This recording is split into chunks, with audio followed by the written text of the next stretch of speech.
이 시간에는 요한복음 17장 9절 말씀 읽었습니다. 오늘은 요한복음 44번째 시간으로 부제목은 제자들을 위한 예수님의 기도입니다. 제자들을 위한 예수님의 기도. 자, 먼저 본문 6절 우리 같이 보겠습니다. 시작. 세상 중에서 내게 주신 사람들에게 내가 아버지의 이름을 나타내었나이다. 그들은 아버지의 것이었는데 내게 주셨으며 그들은 아버지의 말씀을 지키었나이다. 자, 이 말씀을 보면 이상하면서도 당연한 말씀을 발견할 수 있어요. 그게 뭐냐? 예수님께서 하신 일이라고는 예수님께 오는 사람들에게 오직 하나님의 이름을 나타내는 일만 하셨어요. 그런데 사람들은 예수님께서 하나님을 나타내는 일을 그 하나님 아버지의 말씀을 듣고 지키는 자들이 됐다 이 말이에요. 이게 어떻게 가능한가? 예수님께서 하나님의 이름을 나타냈을 때 그 하나님의 이름을 통해서 그 이름 가운데 담겨있는 전능하신 하나님의 능력이, 전능하신 하나님의 권능이, 전능하신 하나님의 권세가 드러났기 때문에 그래서 가능한 거죠. 사람들이 이걸 보고 확인하고 체험해서 어떻게 했습니까? 하나님의 말씀을 지키는 자들이 될 수 있었다 이겁니다. 이삭의 둘째 아들이었던 야곱은 형이 받을 축복을 가로채기 위해서 어땠습니까? 아버지와 형을 속였죠. 그리고 아버지로부터 장자의 축복을 가로챘습니다. 나중에 뒤늦게 이 사실을 한 형 에서가 화가 많이 나가지고 자기를 죽일까 봐 어떻게 했어요? 고향을 떠나서 외삼촌 라반이 살고 있는 하란으로 도망을 갔습니다. 그런데 거기서도 야곱이 어떻게 해요? 그때까지 살던 버릇을 갖다가 버리지 못하고 잔머리를 굴려가지고 재산을 축적하죠. 그래서 외삼촌 라반의 미움을 사요. 그러다가 외삼촌 라반이 자기의 재산을 다시 빼앗을까 봐 두려워서 고향을 떠난 지 20년 만에 다시 고향으로 돌아옵니다. 그런데 고향에 거의 가까이 왔을 때 어때요? 고향이 가까우면 기뻐야 되는데 기쁘기는커녕 어때요? 형 에서가 자기를 죽일까 봐 두려워요. 그래서 미리 사람들을 정탐을 보냈는데 정탐을 갔던 사람들이 와서 하는 말을 들으니까 어떻게 해요? 형 에서가 400명의 용병을 거느리고 오고 있다는 거예요. 마침내 야곱이 요단강 바로 앞인 야복이라는 이름의 나루터에 이르렀을 때 이제 더 이상 두려워서 견딜 수가 없어요. 이 요단강만 건너면 이제 형을 만나야 되는데 도대체 용기가 나질 않아요. 그래가지고 그 야복 나루터에서 밤을 새가면서 하나님 앞에 기도합니다. 제발 나 좀 살려달라고. 자, 그 야복 나루터에서의 그 밤이야말로 지난 세월 야곱이 어떻게 살아왔어요? 자기 잔머리로 살아왔어요. 예? 자기 꾀로 살아왔어요. 그런데 그 과거를 갖다가 회개하는 밤이에요. 잔머리로 살던 내 인생을 이제 내려놓고 이제부터는 하나님의 뜻대로 살겠다는 회심의 밤이죠. 그날 밤 하나님께서는 원래 이 야곱이라는 이름의 뜻이 뭐냐? 사기꾼이라는 뜻이에요. 예? 발꿈치를 잡는다. 다른 사람의 발꿈치를 잡는다. 사기꾼이라는 뜻인데 이 사기꾼이라는 뜻의 이름인 야곱을 이름을 바꿔주죠. 뭐라 그래요? 이스라엘이라 하리라. 이스라엘은 뭐냐면은 하나님과 겨루어 이겼다는 뜻이에요. 자, 그러면 한번 보자고요. 야곱이 사람인데 어떻게 사람이 하나님과 겨루어 이길 수 있겠습니까? 그것은 사람이 하나님을 이긴 것이 아니라 하나님께서 사람에게 져주신 거예요. 그러면 하나님께서 어떤 사람에게 져주시느냐? 기도하는 사람에게. 자, 그럼 이게 뭘 강조하는 것이냐? 아무리 야곱처럼 사기꾼으로 살던 사람이라 할지라도 방향을 돌이켜서 하나님을 나타내는 삶을 살면 하나님께서는 어떻게 해요? 그 사람에게 져 주신다. 그리고 인도하신다. 동행해 주신다. 이걸 지금 말씀하고 있는 거예요. 그런데 그렇게 야곱이 하나님께 기도하고 은혜를 받았으면 우리는 어때요? 은혜 받은 사람이면은 모양이 어때야 돼요? 육체의 눈으로 볼 때 아유, 얼굴에서 막 광채가 나야 되고 더 환하고 멋있고 그래야 되잖아요. 그런데 야복 나루에서 기도하고 하나님을 만난 야곱의 몰골이 어떠냐? 밤새 씨름하다가 하나님의 사자가 허벅지 관절을 쳐가지고 어떻게 해요? 다리를 절어요. 다리를 쩔뚝거려요. 그리고 밤새 씨름하느라고 어떻게 합니까? 온몸이 땀에 쩔어 있어요. 그리고 머리는 헝클어져 있어요. 자, 아니 야곱이 하나님의 은혜로 살 것을 결단했으면 우리는 당연히 어떻게 해요? 만사형통하고 얼굴에서 광채가 나고 빛나고 막 그래야 되잖아요. 그런데 지금 형이 400명의 용병을 데리고 오면 자, 은혜를 받았으니까 마땅히 어떻게 해야 돼요? 그 400명과 싸워서 이길 수 있는 더 큰 힘과 더 큰 군대를 주셔야 된다고 생각해요. 이것이 사람들이 생각하는 응답이에요. 이것이 사람들이 생각하는 은혜 받은 사람의 결과예요. 그런데 성경에 보니까 어떻습니까? 엉뚱하게도 야곱이 하나님의 은혜를 입었는데 겉으로 나타나는 모습이 어때요? 다리를 절어요. 땀에 쩔어 있어요. 옷은 엉망이에요. 여러분, 우리가 살다가 이런 일을 만날 때가 있어요. 나 정말 하나님 믿는데, 나 정말 하나님 앞에 기도했는데, 간절하게 기도했는데 내가 기대했던 응답이 아니에요. 자, 그러면 사람들은 어떡합니까? 실망하죠. 시험에 들죠. 그래서 뭐라 그래요? 상황이 이런데도 내가 계속 하나님을 믿을 필요가 있을까? 이런 생각을 해요. 그러나 야곱이 하나님을 나타내는 삶을 살기로 결단한 이상 야곱은 더 이상 이 육체의 눈으로 보이는 상황과 처지와 형편으로 인하여서 하나님을 원망하지 않아요. 오히려 그것을 뭐라고 이름 짓습니까? 분이엘이라 하더라. 분이엘은 뭐냐면 하나님의 얼굴이라는 뜻이에요. 자기가 거기서 하나님을 만났다는 거죠. 그리고 그 다음날 야곱은 괜찮은 척 연기하지 않았어요. 있는 그대로 다리를 저는 그대로 쩔뚝거리면서 갑니다. 옷이 완전히 구겨지고 흙투성이가 된 그대로, 머리가 헝클어진 그대로 가요. 지금 자기를 향해서 오고 있는 400명의 용병을 거느리고 오고 있는 형 에서에게 갑니다. 괜찮은 척 연기할 필요 없어요. 그러자 놀라운 일이 벌어졌어요. 뭐냐? 야곱에게 복수하려고 400명의 용병을 거느리고 달려온 형 에서가 자기 동생의 몰골을 보니까 너무 불쌍한 거예요. 다리는 절죠. 옷은 다 구겨지고 찢어지고 흙투성이죠. 땀에 쩔어 있죠. 네가 이게 어쩐 일이냐 끌어안고 통곡하는 거예요. 만약에 하나님께서 야곱의 다리를 꺾지 않으셨더라면, 그래가지고 멀쩡하게 걸어왔더라면, 깨끗한 옷을 입고 얼굴에 기름기가 잘잘 흐르고 머리도 단정하게 하고 형에게 왔더라면 20년 동안 복수의 칼날을 가른 에서의 손에 맞아 죽었을 거예요. 그렇죠?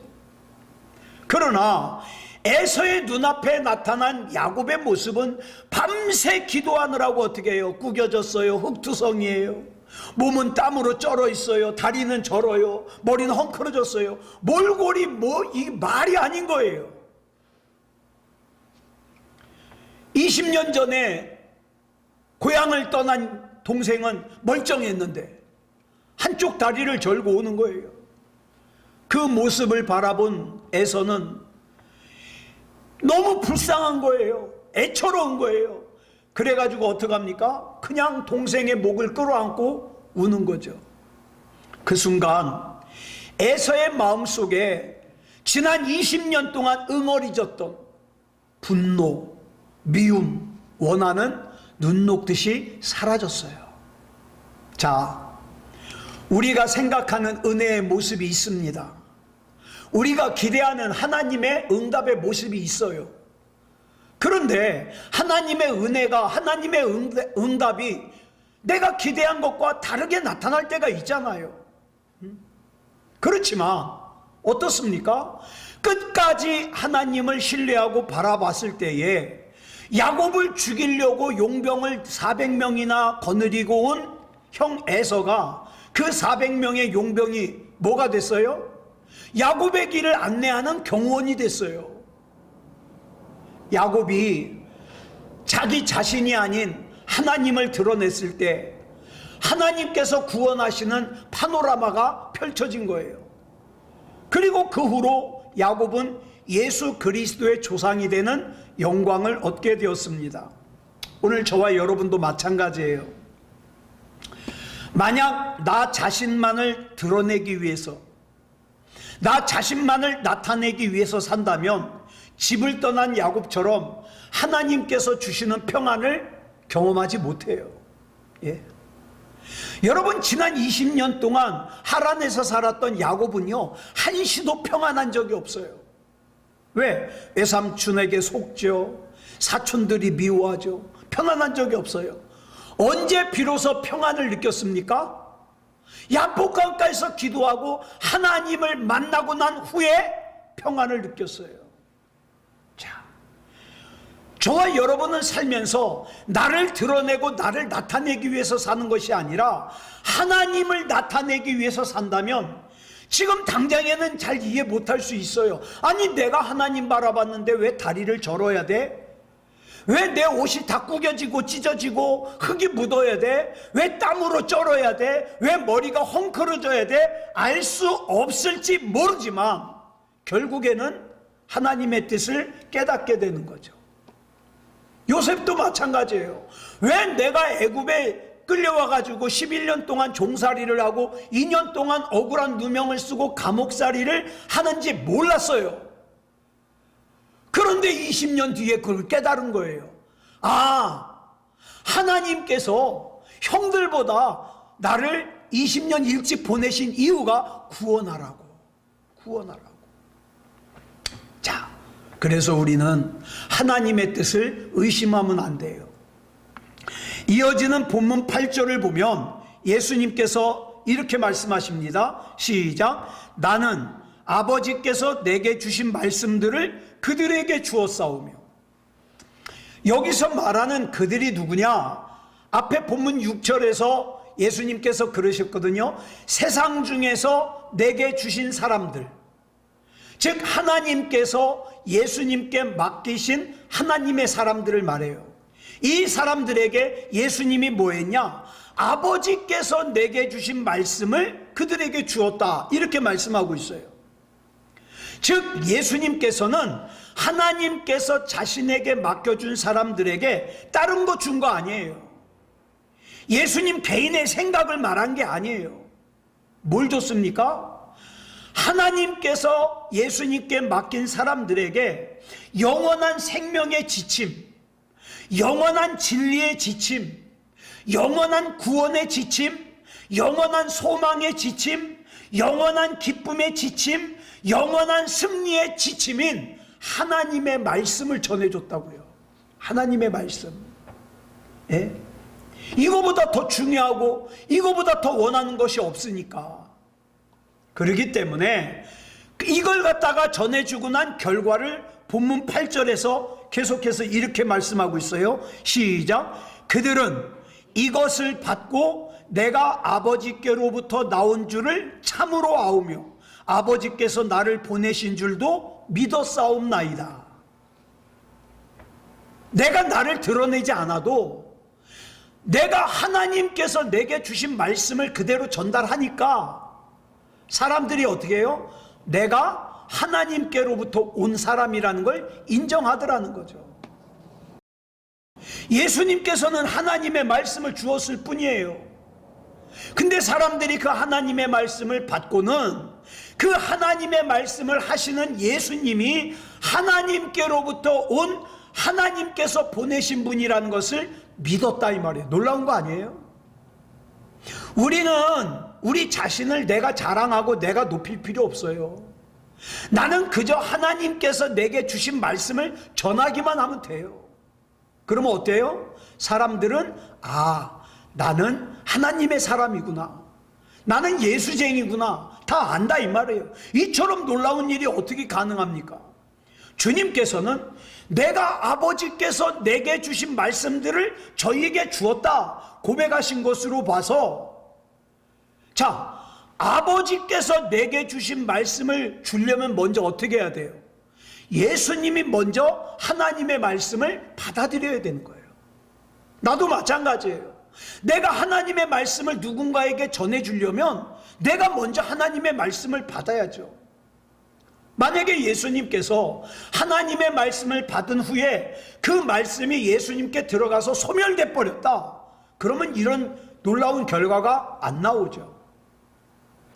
예수님께서는 먼저 하나님의 말씀을 받으신 다음에 그 받으신 하나님의 말씀을 내 안에 충만하게 채우고 그 다음에 간직했다가 어떻게 해요? 하나님께서 맡기신 사람들에게 전해줬다는 거예요.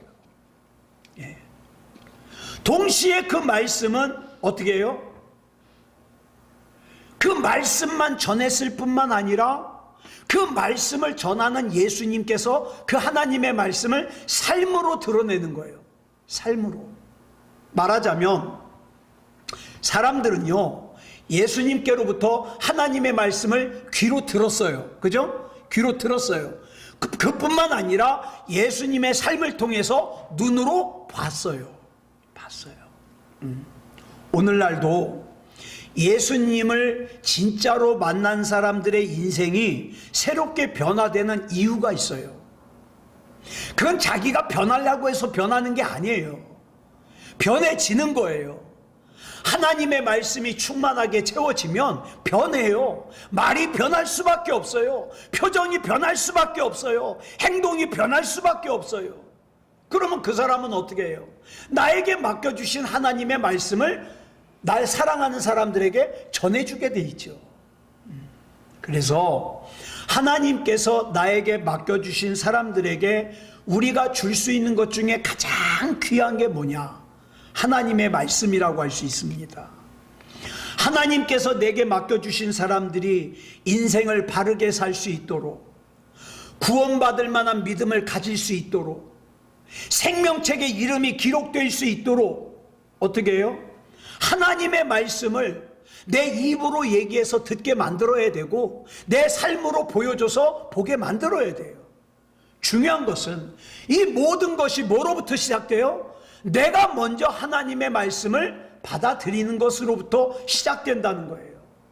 하나님께서 우리에게 생명의 지침서로 하나님의 말씀을 주셨음에도 불구하고 우리가 그 하나님의 말씀을 받아들이려고 하지 않고 여전히 누군가를 미워하고 여전히 누군가를 어떤 일 때문에 두려워하고 여전히 염려 걱정으로 충만하고 여전히 답답하고 그러면 안 되잖아요. 그러면 안 되잖아요. 하나님의 말씀으로 나를 채워야죠. 그리고 내가 그 말씀을 누군가에게 흘려보내서 하나님의 말씀이 흘러가는 통로가 되어야죠. 그런 삶으로는 어떻습니까? 만약에 이 통로가 되지 못하면 다른 사람을 세우기는커녕 자기도 못 써요. 자기도. 예. 하나님의 말씀이 없는 인간이 주는 것은요, 뭐 세상 사람들이 말을 멋있게 해도 그 안에 하나님의 말씀이 없으면 다 헛것이에요. 헛것이에요. 제가 예전에 김동길 교수님하고 안병욱 교수님의 수필집을 참 많이 봤거든요.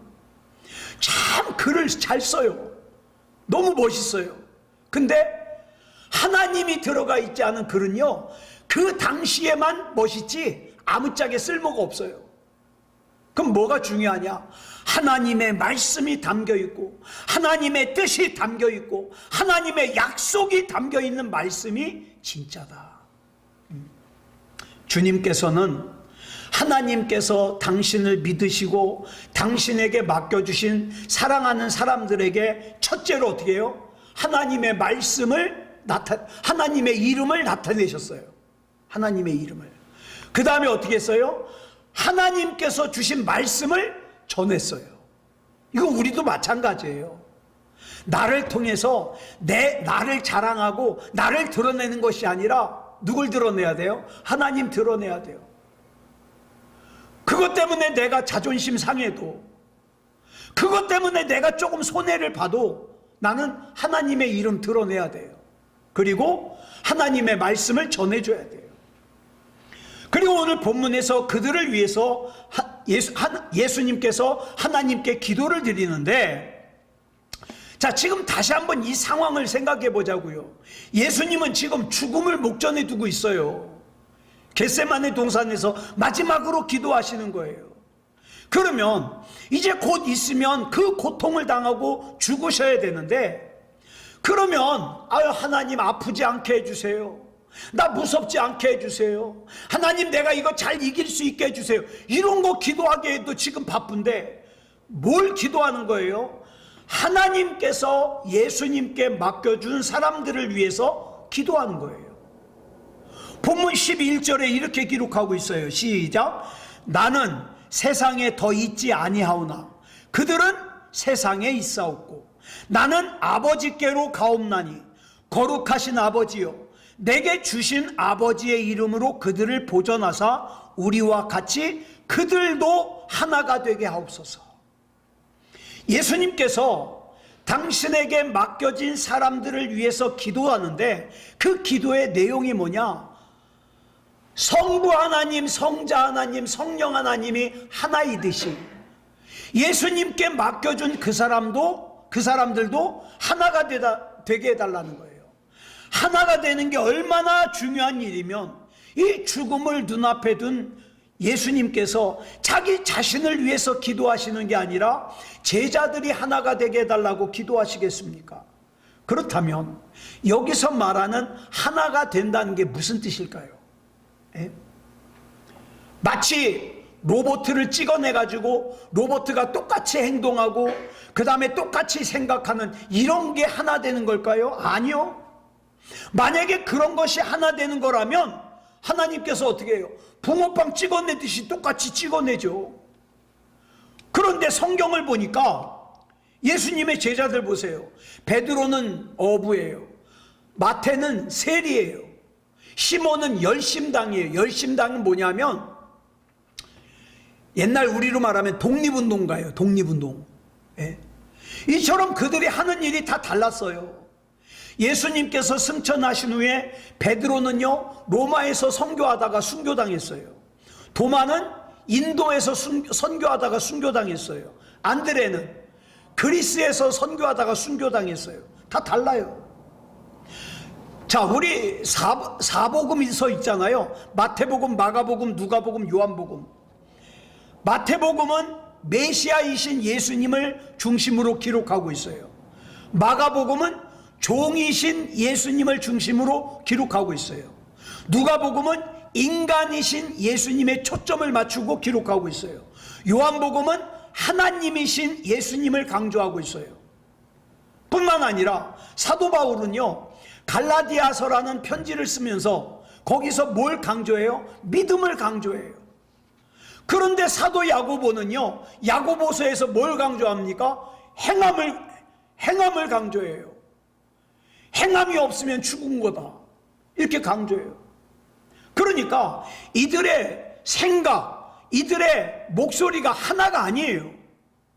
그러니까 제자들은 세상을 떠날 때까지 하나가 아니었어요. 각각 다른 생각을 했어요. 다른 목표가 있었어요. 다른 목소리가 있었어요. 그렇다면 예수님께서 저희로 하나가 되게 하옵소서라고 간구하실 때에 하나됨의 진짜 의미가 뭐냐 이 말이죠. 오늘 본문 11절을 보면 이렇게 기록하고 있어요. 같이 읽겠습니다. 시작. 거룩하신 아버지요, 내게 주신 아버지의 이름으로 그들을 보존하사 우리와 같이 그들도 하나가 되게 하옵소서. 예수님께서 여기서 먼저 누구와 같이? 우리와 같이. 우리와 같이. 우리가 누구예요? 성부 하나님, 성자 하나님, 성령 하나님, 삼위일체. 성부, 성자, 성령이 하나이듯이 저희들도 하나가 되게 해달라는 거예요. 마태복음 3장 16절로 17절을 보면, 여기 보면 성부 하나님, 성자 하나님, 성령 하나님이 같이 나와요. 자, 예수께서 세례를 받으시죠? 성자 하나님. 성령 하나님이 비둘기같이 내려와요. 그리고 성부 하나님의 목소리가 하늘로부터 들려요. 이는 내 사랑하는 아들이요 내 기뻐하는 자라. 자, 성부 하나님, 성자 하나님, 성령 하나님이 동시에 역사하고 있어요.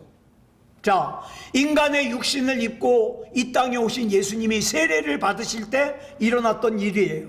자, 각각 다른 모습으로 나타났지만 획일적이지는 않지만 어때요? 하나예요. 성부 하나님, 성자 하나님, 성령 하나님은 하나예요. 그래서 우리는 이 하나님을 뭐라 그래요? 삼위일체 하나님이라고 합니다.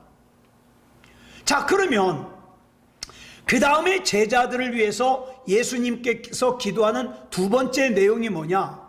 이제 예수님께서 이 세상을 떠나고 나면 거짓과 불의가 가득 찬 세상에서 진리를 따르는 예수님의 제자들을 괴롭게 할 건데, 미워할 건데, 그렇다 그래서 예수님께서 그 제자들을 위해서 기도하면서 하나님, 하루속히 이 제자들을 하나님의 나라로 데려가 주십시오, 그렇게 기도하지 않았어요.